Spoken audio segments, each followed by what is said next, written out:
ضرر الشيعة تعدى حتى وصل إلى الأطفال الذين لم يبلغوا الحلم، بعد أن قام الشيعة بالتدبير وضرب رؤوسهم بالسيوف وظهورهم بالزناجيل.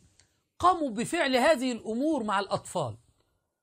طفل كتفوه ومسكوه وأخذوا يضربونه بالسيف ويستغيث ولا مغيث ويبكي ولا أحد يفكه من أيدي هؤلاء، بل سنرى أن والده هو الذي كان يمسكه من أجل أن يضرب بالسيف على رأسه في محرم.